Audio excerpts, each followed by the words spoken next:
За энэ ардын жүжигчин төрийн шагналт хөгжмийн зохиолч Жамингийн Чулуунгой уран хас бүжгийн жүжигийн хөгжмөр яг бүтнээр нь хийсэн юм бенз даавал хос бенз гарсан. За энэ бол орчин цагийн одоо сонгодог хөгжмийн яг бүтэн бүтээлээ бичигдсэн гэдгээрээ баг анхных болж байгаа. Монголдоос бичсэн. За Герман улсад аналог мастеринг хийсэн.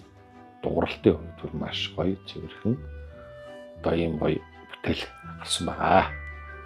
Бүжгэн жүжигийн бүх нөгөө үзэгдэл юугаар тусдаа ийм трак болгоцсон учраас зөвхөн одоо энэ хоёр хос бензинд нийтдээ одоо 26 үзэгдэл хэсэг орсон байгаа.